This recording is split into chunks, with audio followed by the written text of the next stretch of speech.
Welcome to the Deputy Returning Officer and Poll Clerk Training Program. Let's take a look at your poll official journey. Throughout the training, we will look at the following areas. 1. Training, which is today's session. 2. Picking up supplies, the material you will need to do your work. 3.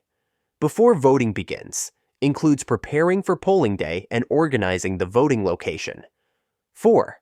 During voting hours, includes processing electors and providing service to those who require assistance.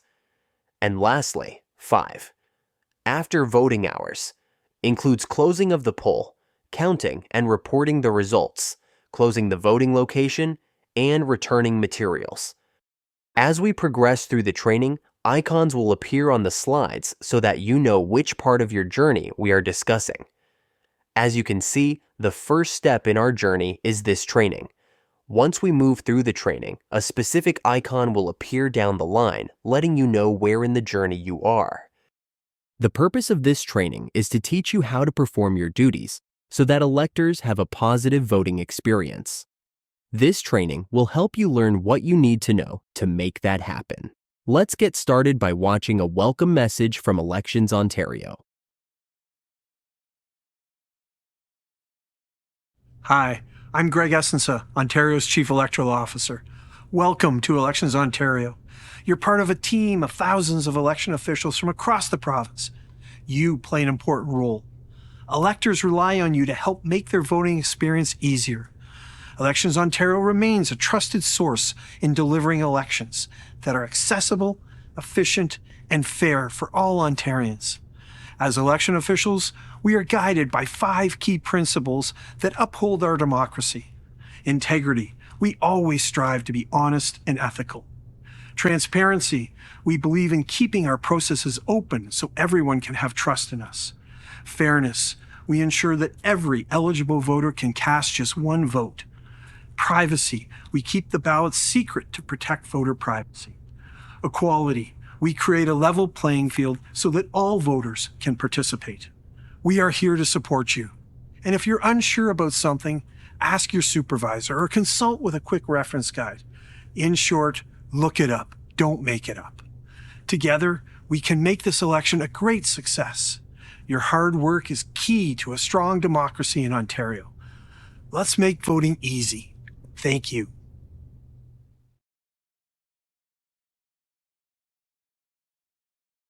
This is an image of the resources you will use when you are working at the voting location.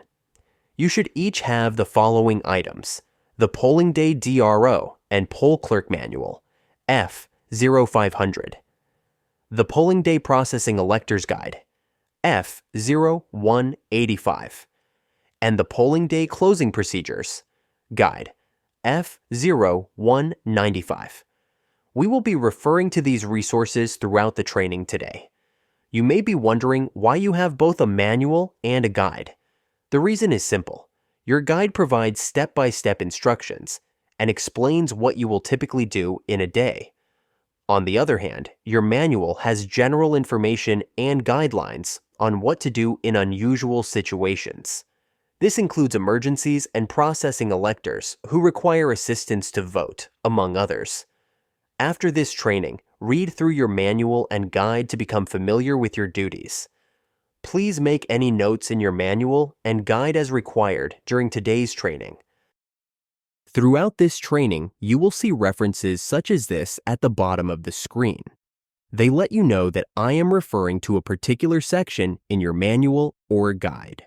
The information above the line identifies the section or tab you need to refer to, and the bullet point identifies the topic. Turn to General Information in the inside front cover of your manual, F0500. Copy the information from the flip chart on the first page after the manual cover. This is the General Information page of your manual, which you can use as a quick reference. It tells you when you will be working, the returning office number, and your supervisor's contact information. In terms of your roles, as the Deputy Returning Officer, or otherwise known as a DRO, you are processing electors, revising their information, and issuing ballots. As the poll clerk, you will be assisting the DRO in processing these very electors. Your role will also be responsible for setting up and disassembling voting locations and completing relevant paperwork. Let's talk about the team you will be working with. Each role on the slide has a specific job to do. The area manager, or AM, oversees several voting locations and supervises poll officials. They ensure the proper and professional conduct of election business. The information assistant, or IA, greets, directs, and assists electors. The polling day revision assistant, or PDRA, verifies whether an elector's name appears on the list and conducts revision at voting locations where a high volume of revision is expected. For more information about each team member's role, refer to the Your Polling Day Team section in the introduction module of your manual. There are different types of polls you need to know about. There is the single poll, and then there is the special poll. Single polls are in condominiums and apartment buildings, while special polls are generally located in nursing homes and smaller long-term care facilities. A mobile poll is a combination of special poll locations with varying voting times. For supplies, it is the DRO's responsibility to ensure the voting location has what it needs. You will need to ensure you are picking up supplies on a designated day. Note that ballots may need to be picked up on different days from the rest of the supplies. For the ballots, it is the DRO's responsibility to confirm the quantity picked up. You will need your appointment and oath, F0200 paper, to be able to pick up supplies. Let's start with the next lesson, before voting begins. After completing this lesson, you will know how to organize the voting location on polling day morning. For polling day, you need to be at the voting location at 8 a.m. to complete some required tasks. Depending on the poll type, voting hours may vary. For example, the voting hours for a single poll are 9 a.m. to 9 p.m. If a poll official is late or there are any issues with your poll opening, advise your supervisor immediately. Regardless of the duration of your assignment or the type of poll you're working at, you need to be well prepared. It may be a long working day. There are several things you need to do before voting hours. Dress in layers as indoor temperatures vary. Bring any medication you will need to take during the day. Arrange transportation to and from the voting location. Bring enough food and drinks for the day, including lunch and dinner. Some facilities do not allow any products containing nuts, such as peanut butter. There are also some things to avoid at the voting location. Avoid wearing clothing, paraphernalia, or colors identifying any political party or candidate participating in the election. For example, logos, t-shirts, ribbons, etc. And refrain from smoking anywhere on the property, as all voting locations are non-smoking sites. For more information, you can refer to the Preparing for Polling Day page in the Before Voting Begins module in your manual. There are 5 opening tasks which you can follow along with in the Opening Task section under the Before Voting Begins module of your manual. They are as follows. 1. Setting up voting location. 2. Placing posters and signs. 3. Preparing the DRO table. 4. Conducting strike-offs. And 5. Preparing the ballots. For your opening task 1, you will set up the voting location, including the tables and chairs, according to the sample layout as indicated in your manual. As part of your opening task 2, you will need to place the posters and signs that have been provided to you in a poster kit. Use the tape provided. Make sure the surface is not damaged when you remove the signs. Do not use push pins, tacks, staples, etc. For more information, you can refer to the poster instruction sheet in the poster kit tube. These are samples of additional posters and signs that you will need to place. The instruction sheet will be included in the poster tube. The next opening task involves preparing the DRO table. The DRO prepares the ballot box, while the poll clerk creates the candidate folders. Resource staff partially assemble the boxes before distribution. As the DRO, you must show the empty ballot box to any scrutineers and/or observers who may be present. Once the box is done, place it on the table in plain view and easy reach of scrutineers and electors. Let's watch a quick demo on how to seal the box. Sealing a ballot box. Before sealing the ballot box, confirm that it's empty. Fold the two side flaps in, which will bring down the top flap of the ballot box with the ballot slot. Fold over the flap with the tab on the back of the box and tuck the tab into its slot. Laying the box on its side may be helpful.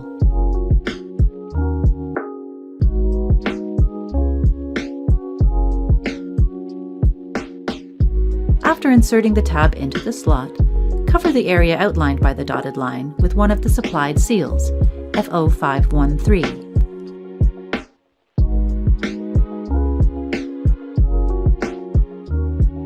Use two more seals, one for each side of the box top, to securely seal the box.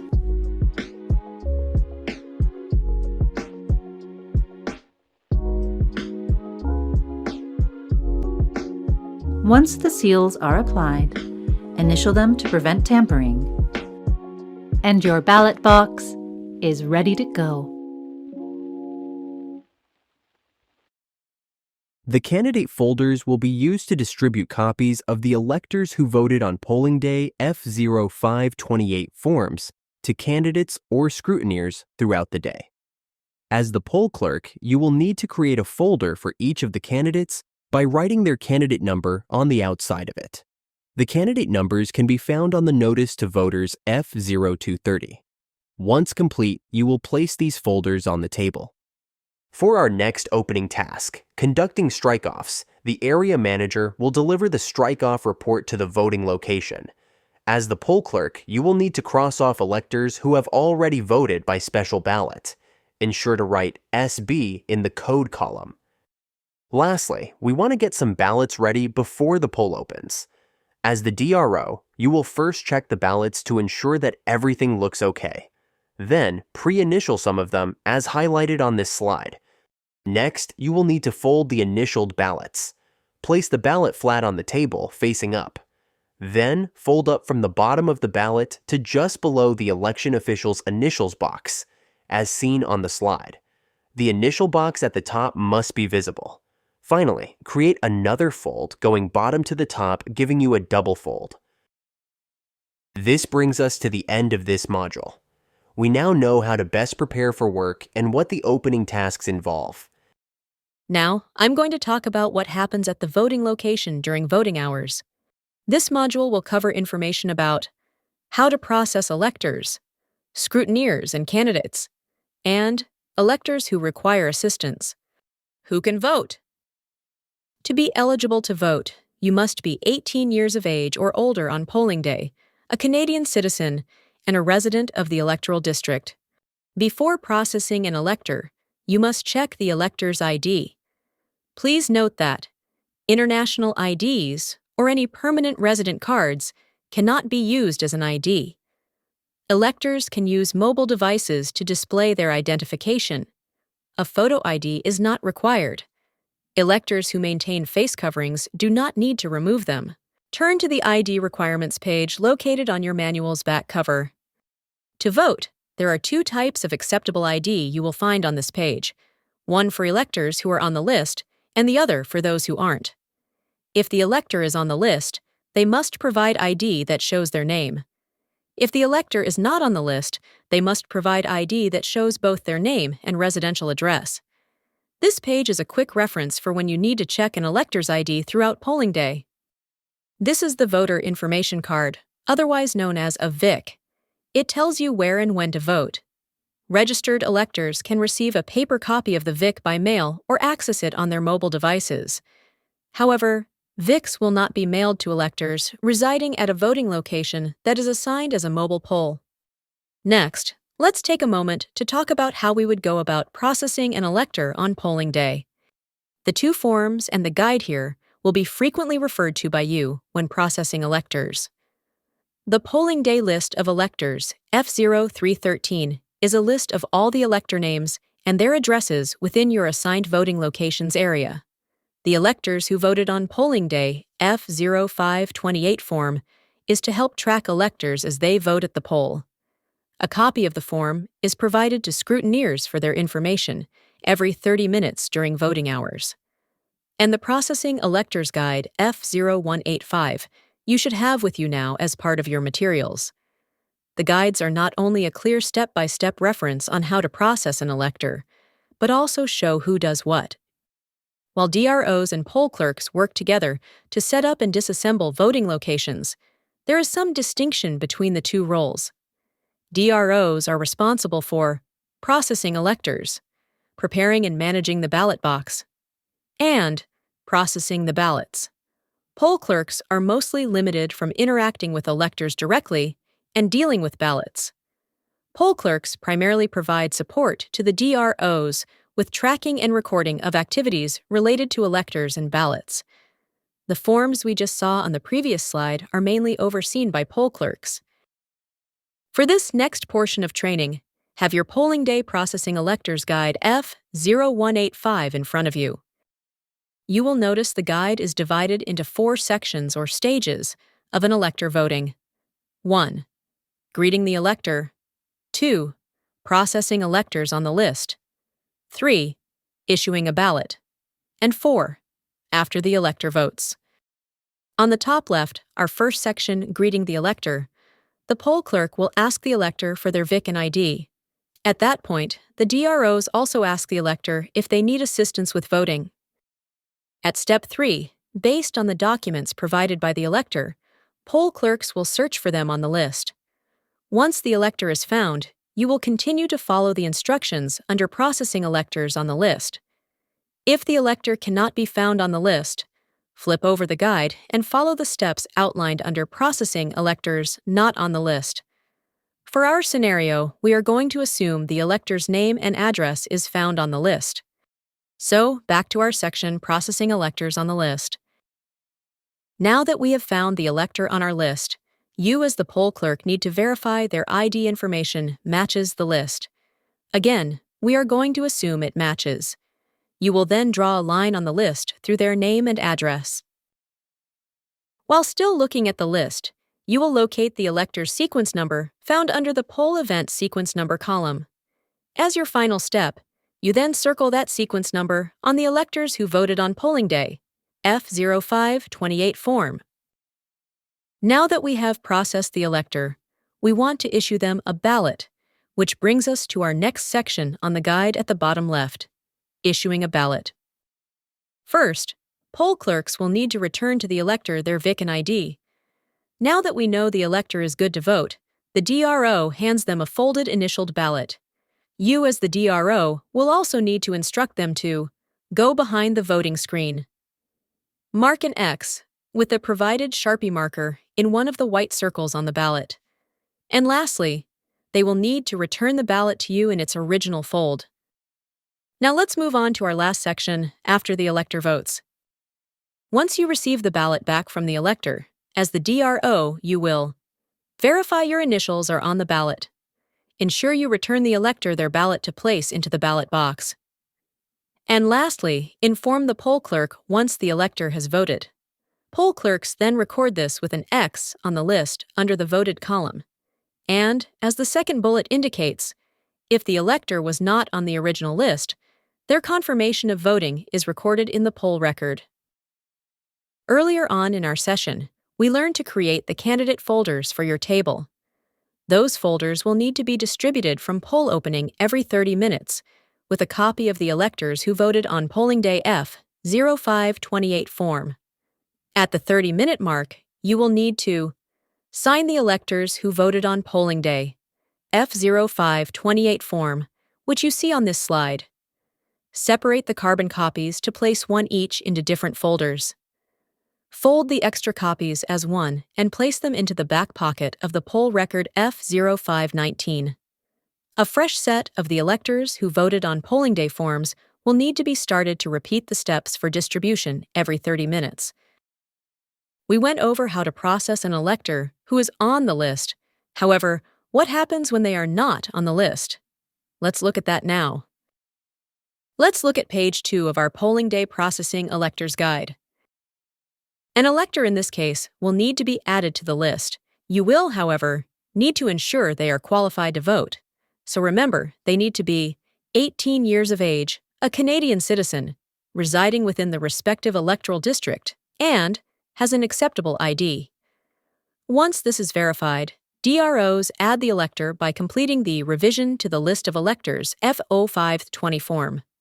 Poll clerks take the form and then write down the elector's information in the poll record F0519. The form then is placed into the revision documents envelope. This slide is a list of voting exception examples, which are unique circumstances of processing an elector, such as not having their ID. This training will not cover every example that can take place, but will look at some of the more common ones. For more information, refer to the Voting Exceptions section in the During Voting Hours module of your manual. Open your manual to the Elector Declines to Vote page in the Voting Exceptions section. Ontario election laws allow electors to decline their ballot, should they choose, and essentially forfeit their right to vote. As a poll official, regardless of anything, once it is verified an elector can vote, we must always issue them their ballot. It's important to note, a declined ballot never goes into the ballot box. When the elector states to you they do not want to vote, the unmarked ballot must be returned to the DRO. You will then 1. Write declined on the back of the ballot, and 2. Place that ballot in the declined ballots envelope. Then poll clerks will need to record this with a declined to vote comment next to their name on the list. For those not on the list, it will be recorded in the poll record F0519. Another voting exception. What happens if an elector asks for a replacement ballot? The request needs to be made to the DRO, at which point the elector will be asked to mark off all the white circles on their ballot before it can be canceled. The ballot will then need to be placed into the canceled ballots envelope with a canceled comment on the back of it. The poll clerk will again need to record this on the list with a canceled comment next to their name. And, if their name is not on the list, it will be noted in the poll record F0519. Next exception. What happens if an elector requests a revision to their personal information? To review, an elector will need to be assisted with completing a revision to the list of electors F0520 form for this sort of request. The form needs to be filled out correctly and in full. Once done, place the completed form into the revision documents envelope. You then continue processing the elector for voting. An elector may request to have their information, or a deceased relative's information, removed from the list. To remove their information, the elector must either contact the local returning office or visit the register online at register-to-vote-on.ca. Next up, we are going to talk about scrutineers and candidates. Scrutineers may not be at every voting location, but they do need to be processed if they arrive. When they arrive at the voting location, as the DRO, you will ask to see their Appointment of Scrutineer F0412 form, facilitate their oath or affirmation of secrecy, and have them sign it. It can be found in the poll record F0519. Sign the oath or affirmation of secrecy after the scrutineer. Return their Appointment of Scrutineer F0412 form. Write their name and the candidate number on a scrutineer's identification F0413 sticker for them to wear while they are at the voting location. In your own time, please review all the scrutineers and candidates' related sections in the During Voting Hours module in your manual. In doing so, you will be better prepared to handle situations if they arise. We are at our next topic, electors who require assistance. Let's look at the Accessibility for Ontarians with Disabilities Act, or simply AODA. The purpose of the Act is to make Ontario accessible. All Elections Ontario employees must comply with the customer service standard component of this Act, including poll officials. This component is in place to ensure that we provide accessible services to every person, regardless of ability, so that all electors can use the services we provide. Your manual has a section dedicated to electors who require assistance in the During Voting Hours module. This is where you can find detailed information on how to best assist electors who require assistance at the voting location. When you go home, we suggest that you review these topics in your manual to better understand the process. Now we'll play a video about accessible customer service standards.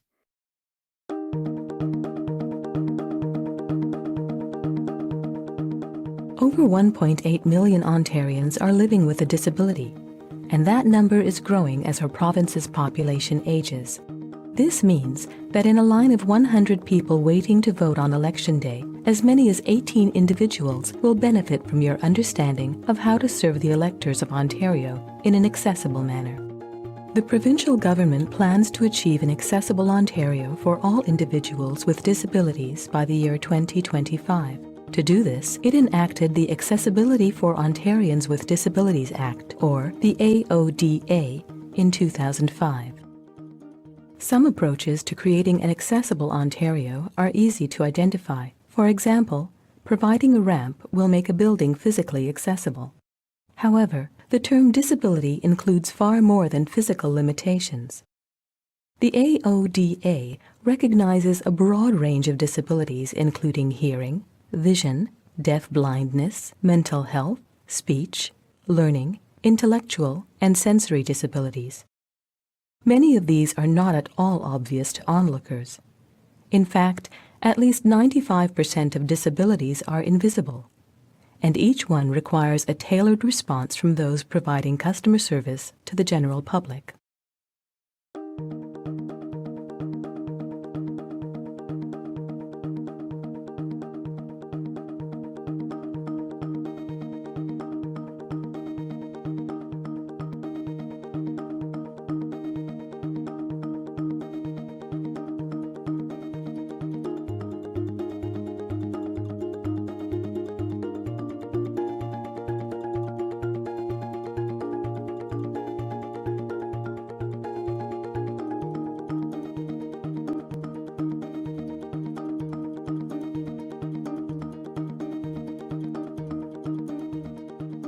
Following the AODA, the Government of Ontario passed a new regulation called Accessibility Standards for Customer Service.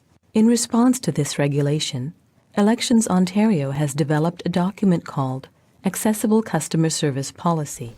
This policy is specific to Elections Ontario and describes procedures and practices that will shape your daily interactions with the public. It provides the foundation of all the customer service procedures discussed throughout this presentation.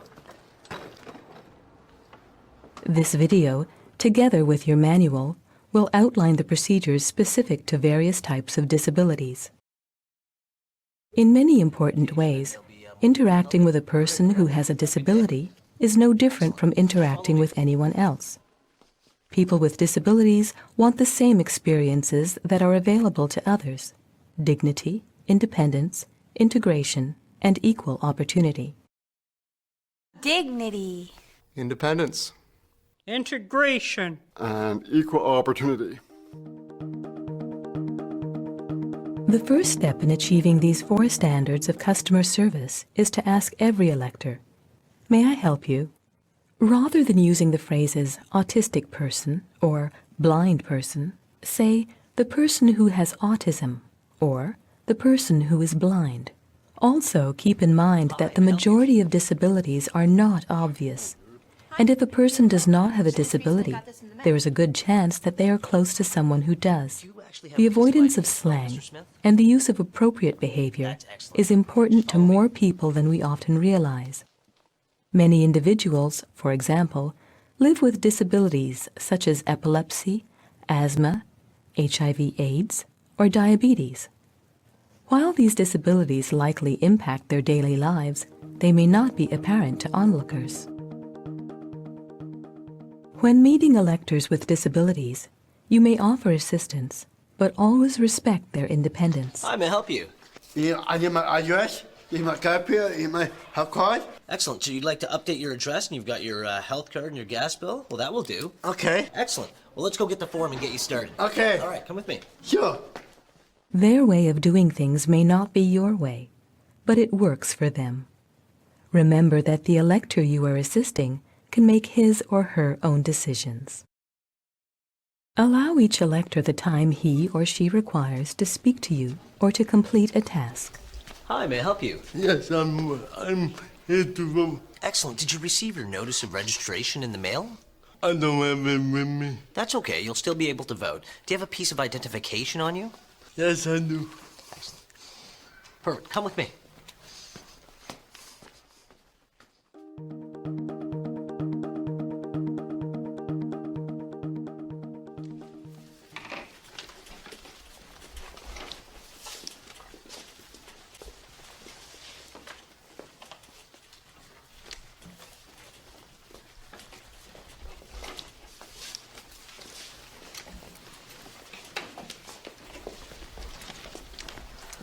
Hi, may I help you? I find it difficult to be in crowds, so it's a little overwhelming. Okay, I completely understand. Would you prefer if I took you off to the side? Yeah, that All would be electors have the right to a dignified voting experience regardless of ability, and absolutely no one should feel uncomfortable or disadvantaged for any reason. Every elector should have equal opportunity to access our services and to vote in a welcoming, inclusive environment. May I get the door for If an elector is having difficulty getting into a voting location or navigating around one, begin by offering assistance. Be patient and courteous, as some individuals might need a bit more time to reach their destination. If you are offering help to an elector in a wheelchair or scooter, and if you are going to be talking with him or her for a while, consider crouching down so that both of you are at eye level. Eye contact is important when speaking to electors with hearing disabilities. Look directly at the person, Hi, may I help speak clearly, and do not speak quickly. For some electors with disabilities, having an equal opportunity to participate in an election means providing a method of voting that is convenient to the elector. You also never know what environmental triggers might be affecting individuals with invisible disabilities, such as those who are sensitive to certain smells, including perfumes and colognes. Everyone has the right to a clean, scent-free environment. Every elector, whether he or she has a disability or not, will benefit from your patience and excellent customer service.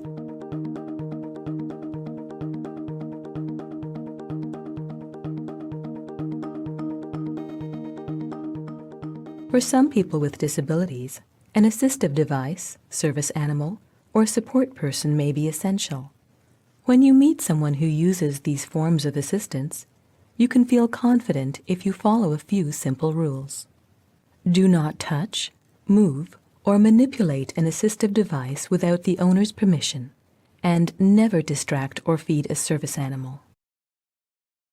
Guide dogs are the most common example of a service animal, although there are other types of service animals that you may not be familiar with, such as rats, cats, or birds. These animals must be allowed to accompany an elector wherever the public is allowed to go. If it is not obvious that an animal is a service animal, you may ask to see a letter signed by a physician or nurse. These are working animals, and breaking their concentration can reduce their efficiency. Hi, may I help you? I'm here to vote. Excellent. How may I assist you? Would you like to take my arm? Well, I could take your arm, but since it's quiet, perhaps you could give me directions and my dog will follow you. Absolutely. All right. If you want to follow me, we'll take 4 steps. Oh yeah, forward. Good girl. And left. Left, Judy. And here's the deputy returning officer's table, and they will be more than happy to help you. Thank you. You're welcome. Have a good day. You too. All right. When escorting someone with a guide dog, offer them your assistance. Some electors with disabilities have a support person to assist them with daily activities. Regardless of the support person's role, always address the elector directly. Follow the procedure for allowing a support person to remain with an elector throughout the voting process. Hello, may I help you? Hi, yes, I'm here to vote, and this is my wife. I'll need her assistance. Certainly. I'm just going to have to ask both of you to take the oral oath of affirmation. Is that okay? Sure. Excellent. A support person can only aid one elector at any voting location, except in hospitals, nursing homes, psychiatric facilities, or similar facilities where several individuals may depend on a single staff person.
Elections Ontario also offers services and tools to help electors with their voting experience.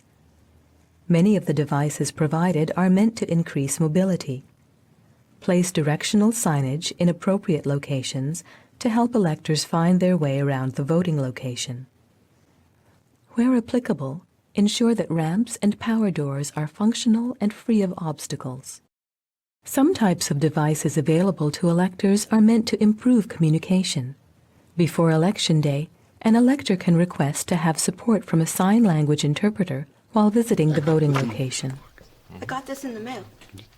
Is this all I need? Yep.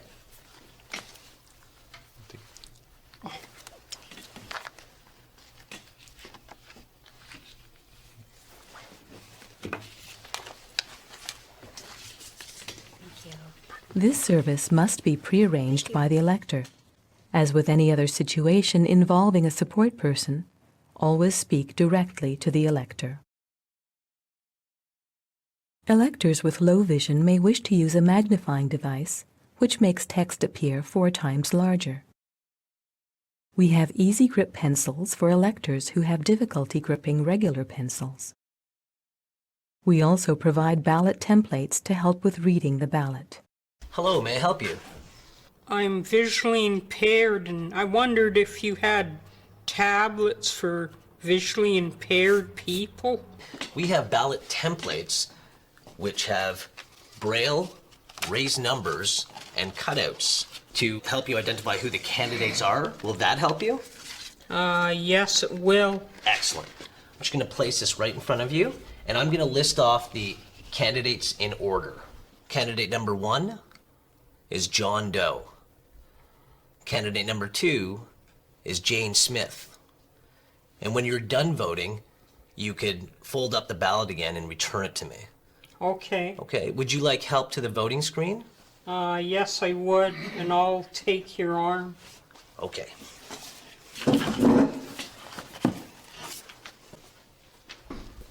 I'm just on your right side.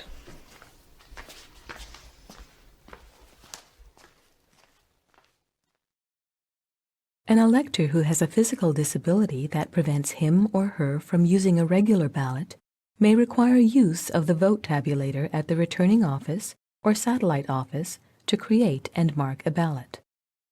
Poll officials should also be prepared to assist all electors, including those with disabilities, in the event of an emergency such as a fire alarm. Make sure that you are familiar with your voting location's accessible emergency exits before the day begins.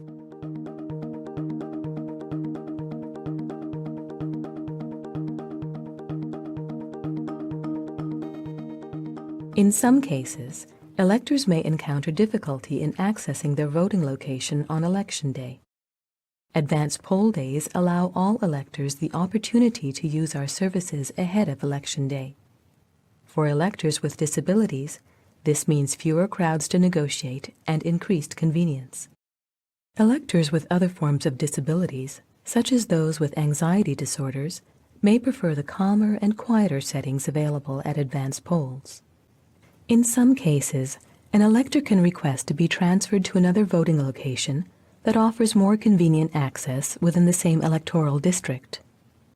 The special ballot process and advance poll days make voting possible for a large number of individuals across the province. Still, it's possible that an elector will experience difficulty using our services. It is important that we encourage feedback from the public in order to learn from their experiences and to constantly improve our standard of customer service. Sometimes people with a disability may have to arrange for transit or for a support person to assist them. They may have to allow additional time for travel. Elections Ontario requires all of its voting locations to notify the public whenever its services are closed or disrupted for any reason. This notice must be posted in at least 2 ways, both in an obvious location at the site itself and in an easy-to-find place on the Elections Ontario website. According to the Accessibility Standards for Customer Service Regulation, this notice must state the reason for the disruption in service, the anticipated duration of the disruption, and where electors can go to access alternative services if applicable.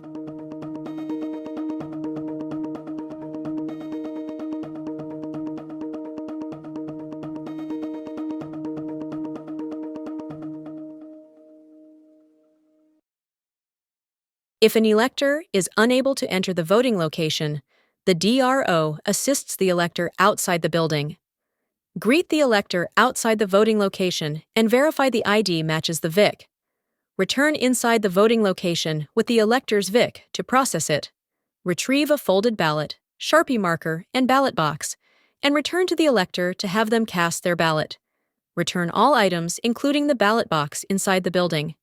You can refer to the Elector is unable to enter the voting location page of the Electors who require assistance section in your manual. We have completed reviewing how to process an elector, scrutineers and candidates, and how to provide service to electors who require further assistance. Let's move on to the final section.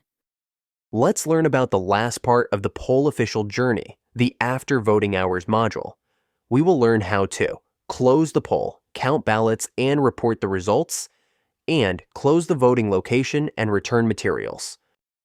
You can follow along in the closing tasks section in the After Voting Hours module in your manual as we review these 5 closing tasks.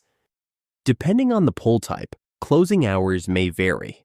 Electors who are already in line will be allowed to vote past the closing time. When you, as the DRO, close the voting location and have processed your last elector, it is time to close the poll record F0519 and begin processing the ballots. Any scrutineers and candidates who are already inside the voting location may stay for the count. For mobile polls, since it serves up to 3 voting locations, you will need to close the poll at one location before you travel to the next one that needs to be opened. Important to note that not everyone watching this training video will be assigned to a mobile poll. Closing a mobile poll is a shared task between the DRO and poll clerk. As the poll clerk, you will first close the poll record F0519 and then place the list of electors F0313 into the front cover of the poll record book. The DROs take care of sealing and initialing the ballot box. At the end, you will both need to help disassemble and clean out the poll. If you have another mobile poll to attend, you will then travel to the next one at this point. When traveling from one location to the other, it is very important that the ballot box seal on the slot be kept in place until the opening of the next location. Don't forget to also take all the election materials and supplies with you to the next location. When opening the next location, the DRO must advise the returning office when the poll is ready, and if there are any issues. Poll clerks will need to retrieve the location's list of electors and open the previous location's poll record. In closing the poll record, we have now initiated our first closing task. First, the DRO draws a double line after the last entry on the polling day record page and signs below it. Then, the list of electors F0313 needs to go into the front cover of the poll record. Lastly, the closing oath and affirmation of poll official needs to be signed and then placed inside the cover of the poll record. For more information, you can refer to the Task 1 Closing the Poll Record F0519 page in the After Voting Hours module in your manual. Task 2 involves processing ballots that are not placed in the box, such as the canceled and declined ballots, which need to be counted. After the ballots are counted, write the total number on the front of each respective envelope, canceled ballots and declined ballots, before placing them in the envelopes. Lastly, seal the envelopes. Note: do not count unused ballots. Place them in the unused ballot envelope. We are now at closing task 3, counting ballots placed in the ballot box. First, all the ballots from the box need to be sorted into 3 piles of accepted, rejected, and unmarked. You will then take only the accepted pile and sort into additional piles by each candidate. For more information, you can refer to Task 2, Processing Ballots from the Ballot Box page in the After Voting Hours module in your manual. These candidate piles will need to be counted. You will then write the total number for each candidate in the appropriate box on the ballot statement of the Poll F0525 form. Place all the ballots into the one accepted ballots envelope and seal it. A similar process is repeated for the rejected and unmarked ballots. Count the ballot piles. Write the count number on the outside of each envelope. Place the 2 sets of ballots in their own respective envelopes and seal them. Be sure to review the detailed instructions for determining accepted or rejected ballots in the After Voting Hours module in your manual. Here's an example ballot. We're going to ask a few questions, and we'll give you a moment to think of each answer. Question 1. Which ballot on this slide has been marked correctly and why?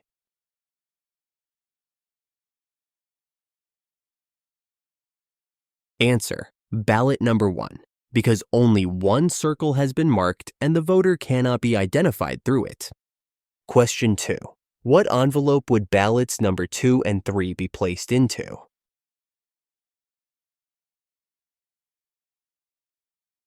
Answer: the rejected ballots envelope. Question 3. What envelope does ballot number 4 belong to?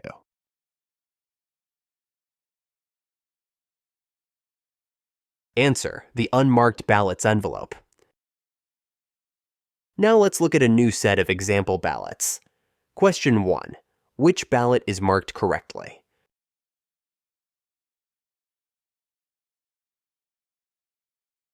Answer: ballot 3. Question 2. Which envelope do ballots 1, 2, and 4 go into?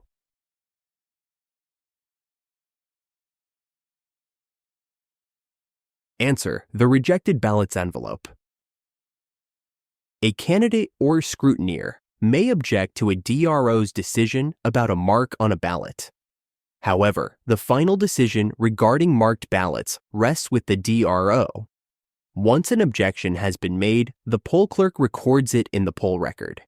Refer to the Dealing with Objections to Ballots page in the After Voting Hours module in your manual, where you will find further direction on how to navigate this situation.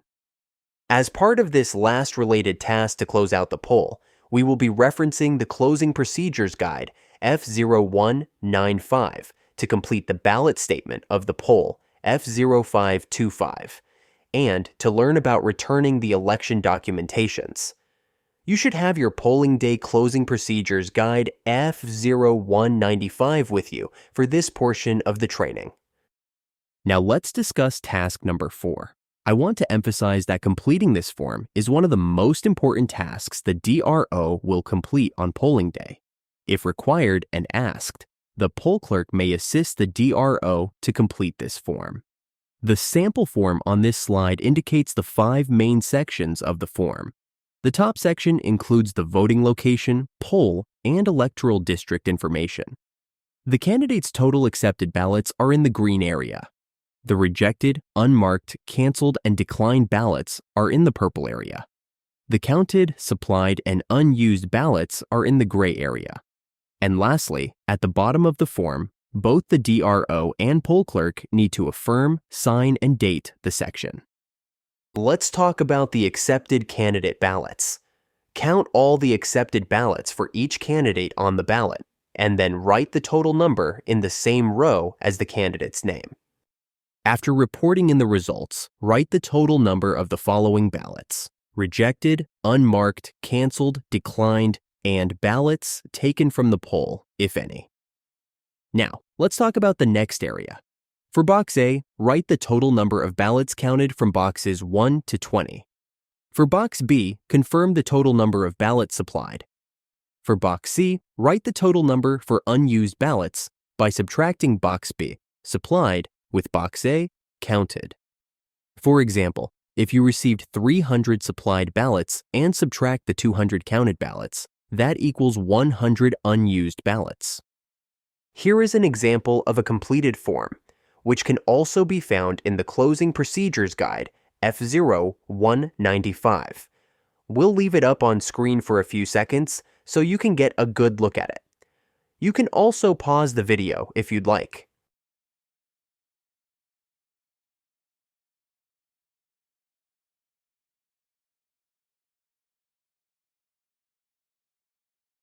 To ensure all goes smoothly on polling day, I'm going to ask everyone, DROs and poll clerks, to do this exercise as the DRO.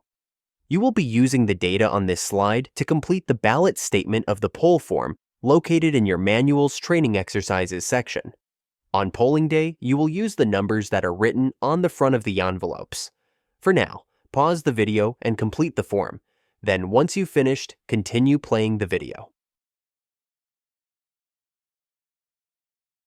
This is what your completed ballot statement of the poll should look like.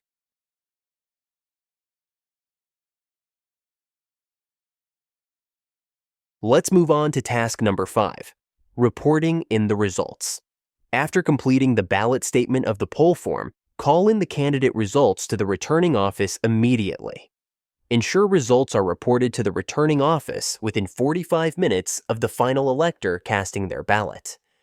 When you are calling in the candidate results to the returning office, remember to press 7 when you hear the automated greeting. When calling results in, only report the totals for each candidate. Do not report the rejected, unmarked, canceled, or declined ballots. Please turn to the Separating the Form section of the Polling Day Closing Procedures Guide. The ballot statement of the poll form has 4 carbon copies, and each copy is a different color. This slide shows you how to distribute the copies. The white copy is placed inside the official tabulation envelope. The yellow copy is placed inside the front cover of the poll record.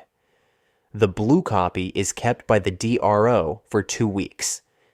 And the pink copy is returned to the returning office by placing it in the poll bag.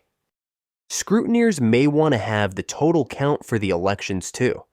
So, as the DRO, you complete the unofficial count for scrutineers F0529 form, and then hand a copy to each scrutineer who is present during the ballot count.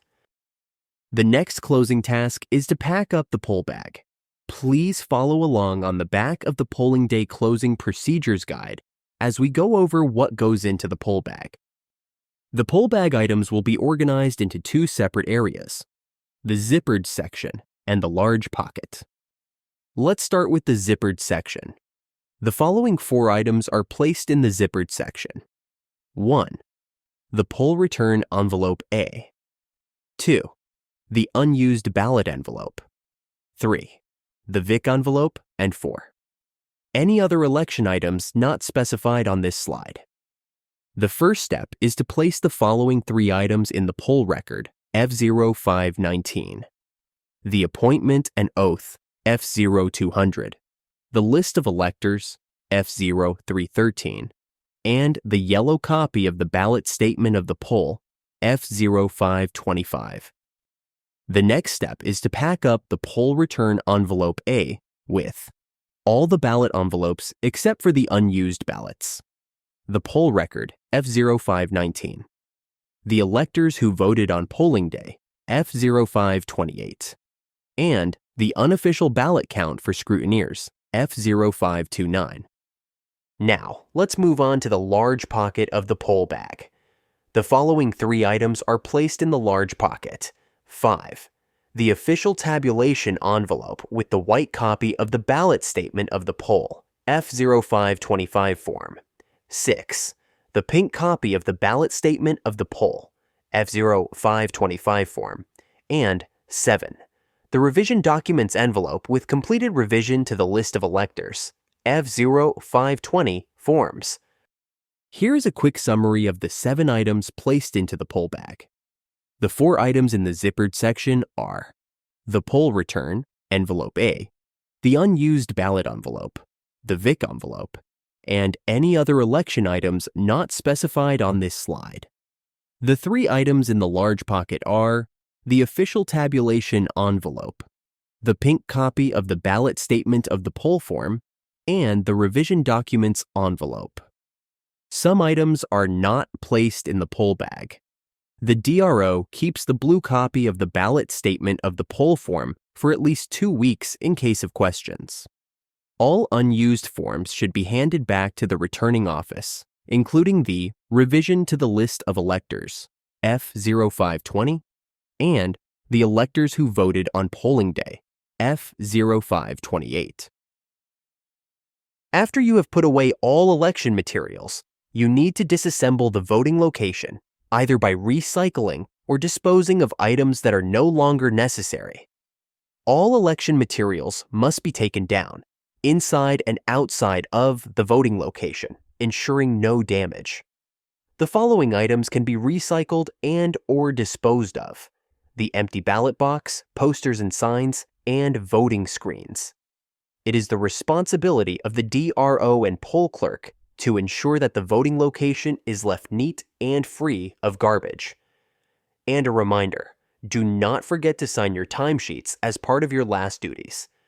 Refer to the Returning Election Materials section in the After Voting Hours module of your manual for more information.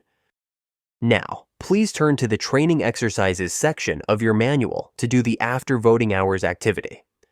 The exercise here requires you to put the listed tasks in the order they are to be completed when sorting and counting ballots from the ballot box.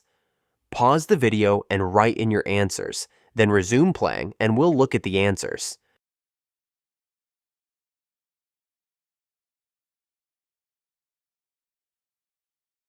And here are the answers.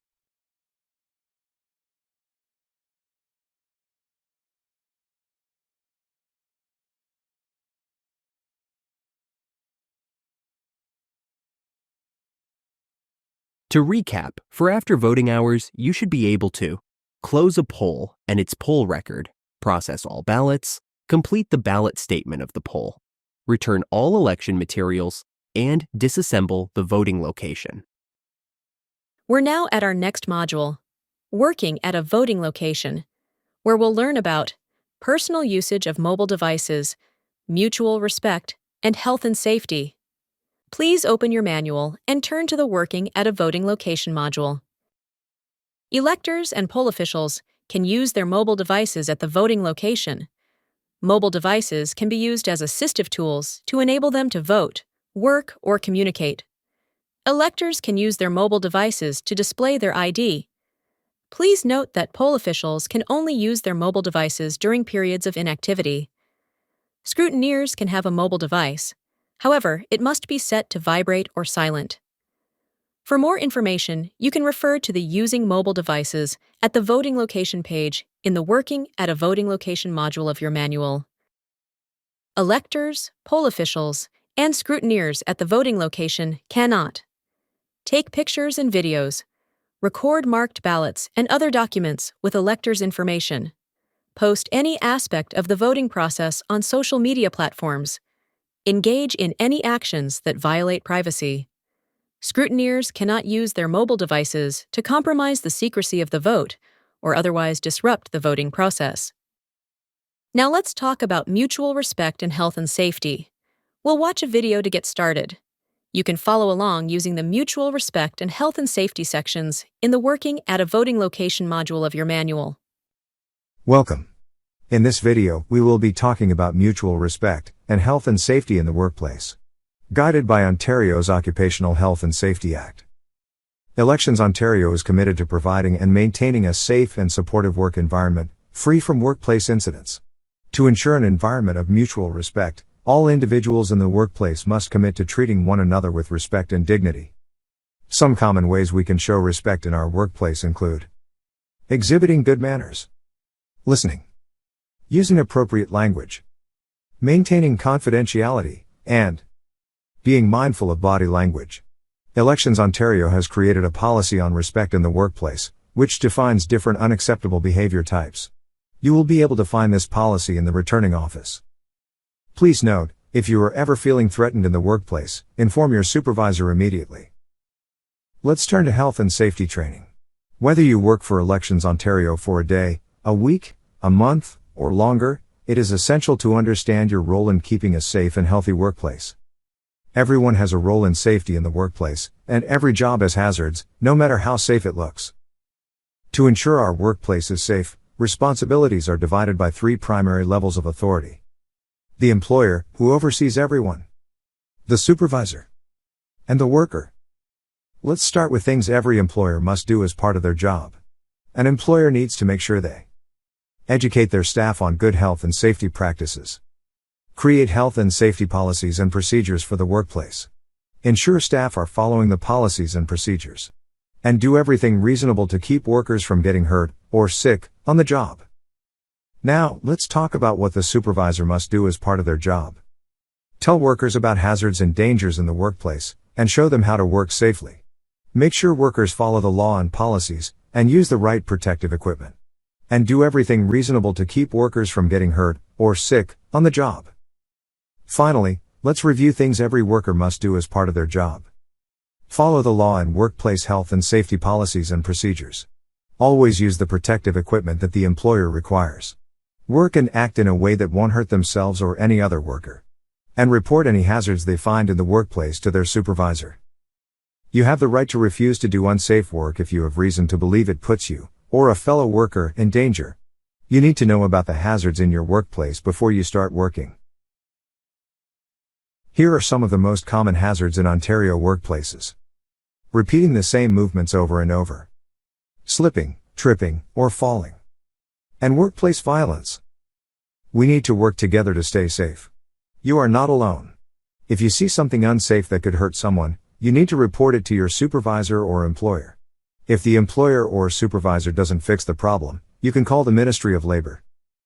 Congratulations, you have now completed the mutual respect and health and safety part of your training. Let's take a few minutes to answer the quiz at the end of your manuals. Please turn to the Health and Safety quiz page in the Working at a Voting Location module of your manual. Pause the video and circle true or false for each of the questions. Then resume the video to check your answers.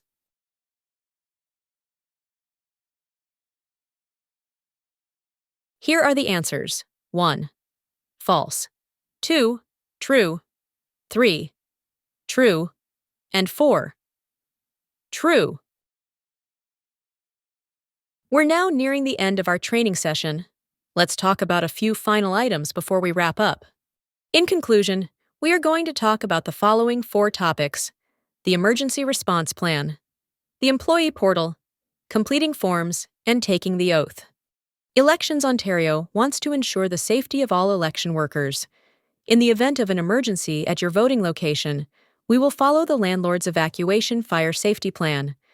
Let's make this event a productive and safe one for everyone. If you feel that you may need accommodation during an emergency, please let us know, and we will refer you to the returning officer to discuss your needs. Together, you can determine how you can be best supported. You can access your payment status and information after completing your duties by visiting the Employee Portal on Elections Ontario's website. Please refer to your offer letter for your employee number. The Accessing the Employee Portal page in the Working at a Voting Location module of your manual has more details. Let's watch a video about the Employee Portal. In this video, you'll learn how to access the Employee Portal. You can find instructions on accessing the Employee Portal in your manual. The employee access code needed to log in to the portal is contained in your field employee offer letter. Make sure you do not lose this information. it is required to be able to log in. To access the portal, navigate to the Elections Ontario website at elections.on.ca. On the Elections Ontario homepage, hover over the About Us button and click the Employment Center link. Click Election Official Employment Center in the left navigation menu. Click the Employee Portal link. To log in, you will need your employee access code from your field employee offer letter. You will also need to enter your last name, the last 3 digits of your social insurance number, and your birth date. Then, click the Sign In button. Once logged in, you'll see your payment status and be able to print the information for your records.